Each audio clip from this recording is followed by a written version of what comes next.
How's it going, everybody? Welcome back to the channel. I figured I'd give you an update. It's been a while, so we got a few more things in. I got coffee brewing. It's early. I'm only going to be here kind of a little bit of the day and then back at the end of the day, just due to my daughter has stuff at school and, you know, life comes first, right? So here we go. Here is the stuff we got in. We got in some A&M Moto Toy shirts. We got some blues, gray, and red. We got mediums, larges, and some extra large of each color. So we got that in. I'm going to work this morning, besides this video, getting those listed on our website because we ordered the Wix point of sale system with the cash register drawer, the scanner, printer, all that good stuff. And that will, once I get these online, I can sell them, I suppose, right now if we wanted, but that way it is integrated into our system and inventory. And yeah, it just makes life easier. Now over here, we got the Uncle Bud's deep fried peanuts. We got salted, we got Old Bay. I bought a lot of salted, like 20 packages of salted to start and 10 of these other ones. And we've already sold some. I bought them because I needed to do a test. But we got the Uncle Bud's garlic deep fried peanuts, and we got the Cajun, and we got hot. They also have a few other flavors that I will get over time. These are great trail snacks. Main reason is you eat them shell and all. No kidding. You actually eat the shell and everything. And I'll show you that. Because I had to test the system, like I said, I had to buy something, and so I entered these because they had just come in and they're reasonable. Right now the price is $4.66. I don't think that's too bad. I think everyone benefits. You get quite a few. You get these peanuts. They look like that. We'll turn it around like so, and yeah. You literally eat the whole thing. Man, that's good. The salted are very salty. They're all salty, but the salted is like next level salt. I love salt, so man. So that's good for trail riding. Why? Because you can, I don't know if you can hear the siren. Man, something's going on out there, but you can crunch these in your bag and it won't matter because you can eat everything at the end that can get crunched. That makes it a good trail snack. What else has happened since I've been gone? Well, got some bike stuff to show you. Well, I had to finish that peanut in my mouth. It's hilarious. Everyone that's tried them, my business partner tried them, he loves them. The another good rider that I know likes to stop by from the Squids, he tried them. He loved them. Everyone loves the peanuts. They laugh about it at first and then they tried it. It's like, is there drugs in these? Because they're just that good. Well, here's the mountain scene, as you can see. She has a pretty good start. Still needs the foreground stuff. We'll see where this goes. I think it's coming along pretty dang good, you know. I think it's cool. Just kind of, just different, brightens up the area, you know. We're not doing the dark wall all around or the light gray. We do have some security cameras installed now, glass break sensors, smoke detector. So that's pretty much what happened while I was gone for that stuff, for the office stuff. The Beta 390 RRS had a meltdown. It got so hot that melted, that vent line right there. And you need a special tool to get the spark plug out. I was able to get this out. Aaron had already had it broken down. We're gonna see if there's if it's just flooded, I guess, and that's why it won't turn over. We're hoping that would be the best case scenario. The guy said it was running when he shut it down, and then it wouldn't start after that, and it puked oil. So that's pretty much where we're at. And there it was. I did do this plug on the radiator on the coolant pump here, and first thing that came out was a little bit of oil. I wiped it off of there, but it was a little oil. Yeah, oil, everything was mixed. Well, I should say, luckily it was oil. and it wasn't like it had spun around and mixed the fluids. So that might be a good thing, but the oil, when Aaron drained the oil, there was radiator coolant in the oil. So that's where we're at with that. We still have to, you just need that special stupid beta tool to get the spark plug. It's crazy that how they designed that.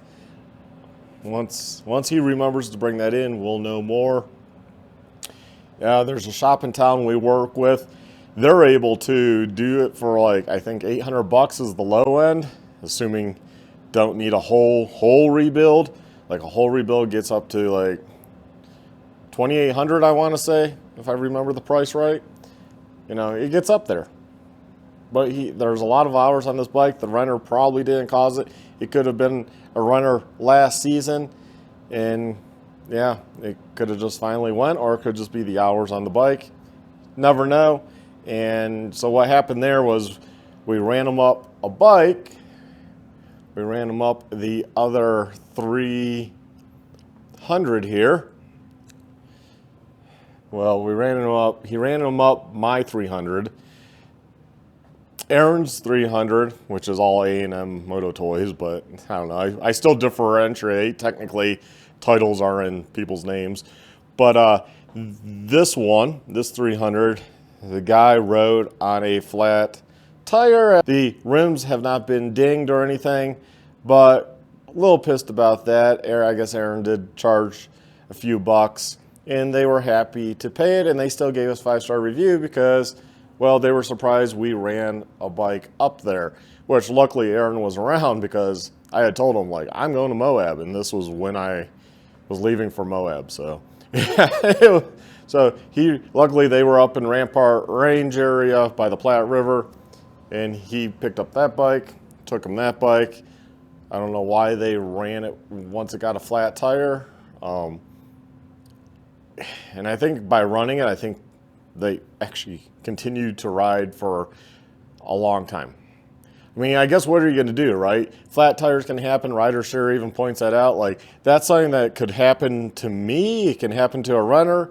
That's just the nature of the beast, you know, when you have a bike. So that doesn't forfeit the rental. We did give we did change the price to the cheaper bike because that one was listed for more.